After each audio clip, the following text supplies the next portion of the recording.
Hey guys, welcome back to my channel. I am Modesta, a Nigerian mommy vlogger living in Luxembourg. Let me put a disclaimer. Sterling is in the background. He's very close to me. See him here. He's disturbing me, so I kept him on his seat. Let me make my video in peace. Sterling, Mama is talking, okay? So, yeah, I want to be talking about culture shock. The cultural shock I had when I came to Luxembourg.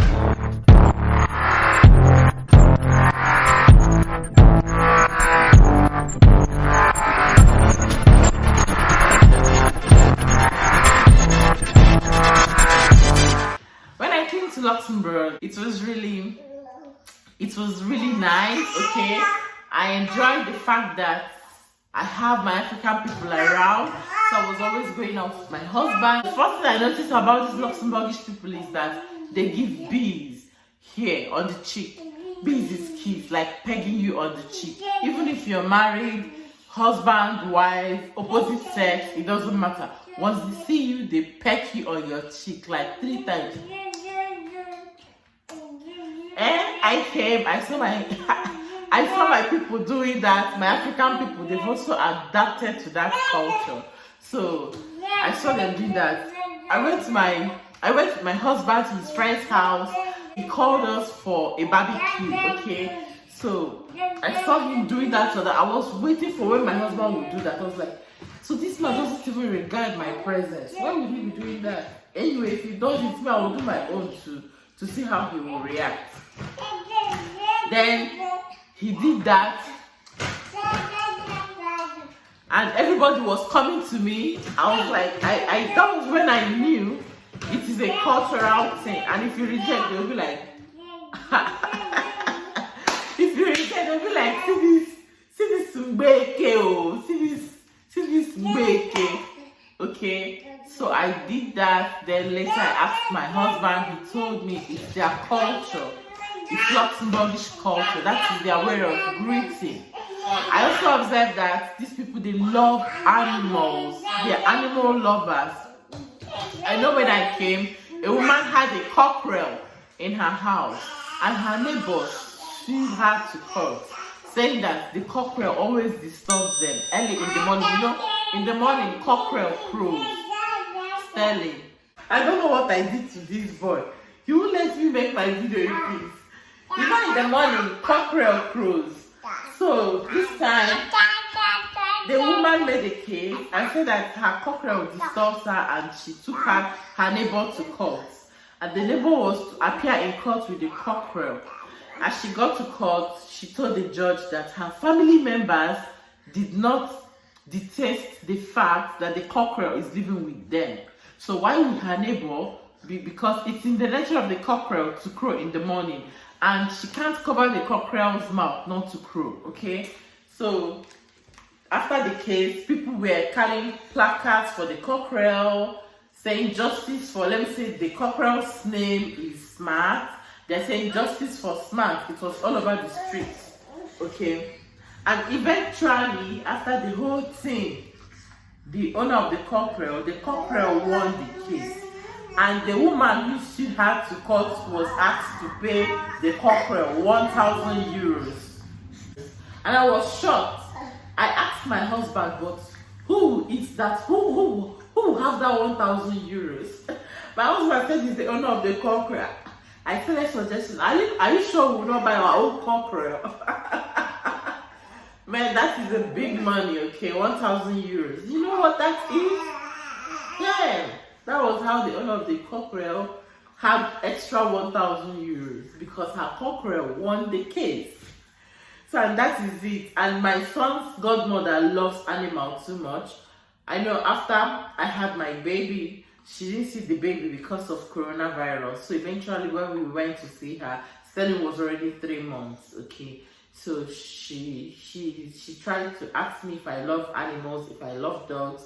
I said yes, because back in Nigeria, we used to have like 5 dogs in my house. We had 5 dogs, aggressive dogs. Okay, we started selling them because they even started being aggressive to us. So my father sold them without my mom's knowledge, and she came back and was crying. So I got into the house, and the dog was all over my son, wanted to touch my son, pet my son. They wanted to jump on me. I was just really Sterling up. I didn't want the dog to come close to Sterling. And she said, no, leave the dog. Once the dog comes close or kisses Sterling, and he will stop chasing, he will stop wanting to come close to Sterling. I said, no, I don't want the dog's saliva to touch Sterling. You know, she loves dogs, she loves animals. She has a lot of space in her house, and she was telling me she wanted to buy a horse, but nobody to take care of the horse, so she didn't buy the horse. She started gisting me about when she was in school. A friend came to visit her. Then she had rats, you know, small rats, all these household rats.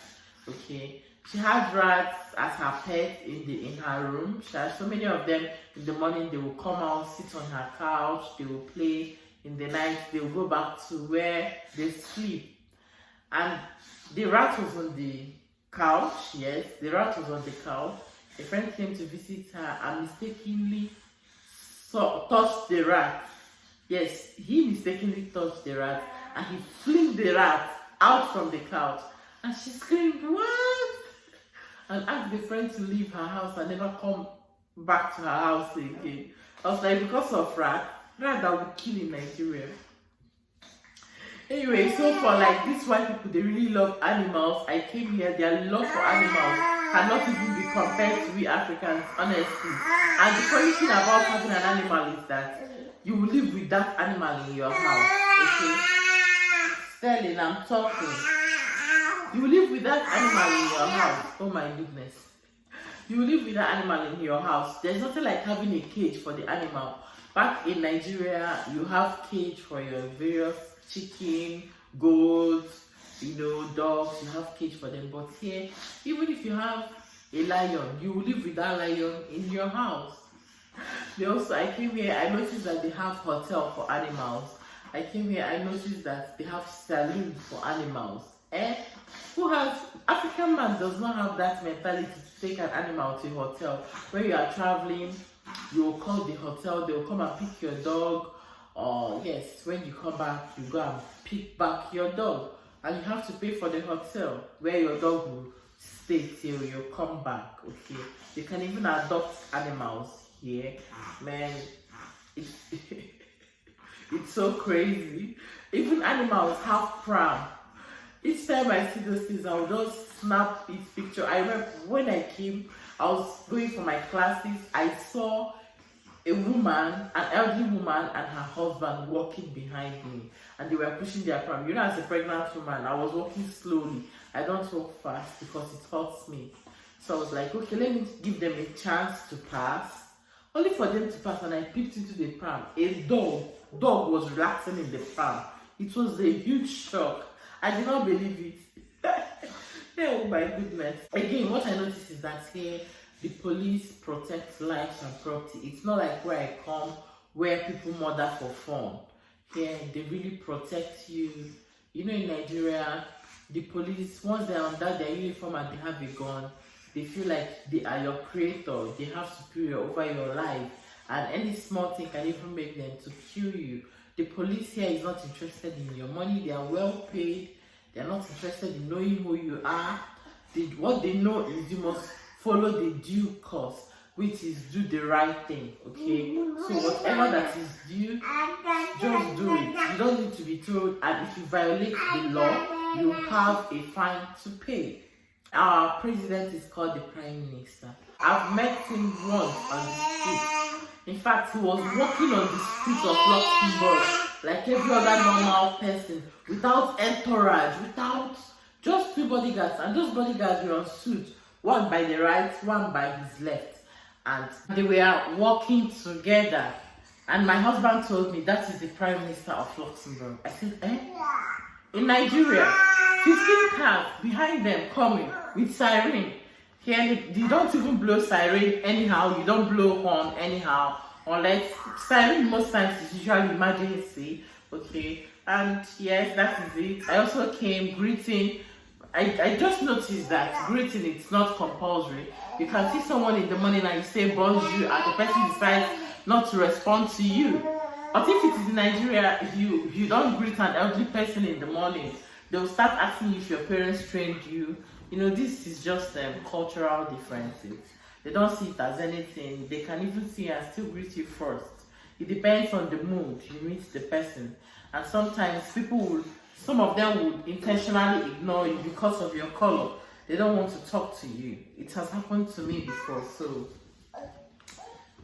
I am talking from experience. Another thing I noticed is that for a very long time since I came, I'll be asking my husband, how come I've never seen a military man like army, and you don't even see them on the road anyhow. No, you don't.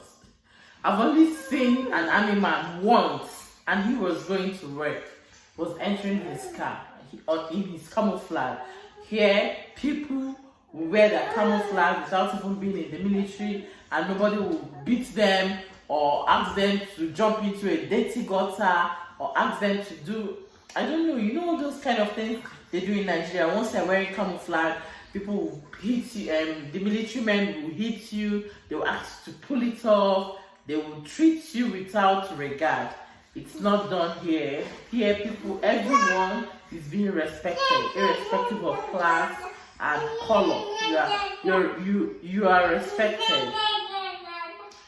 That is the much I can remember. Sterling is always not giving me a chance to do my video in peace. Sterling, come and report yourself. You people should want Sterling. Who wants Sterling? Want him? Allow me to make my videos in peace, Sterling. Allow me to make my videos in peace. So I'll be stopping here, guys. If you enjoyed this video, please do give it a thumbs up. Subscribe to my channel. Click on the bell notification to get notifications when I upload new videos.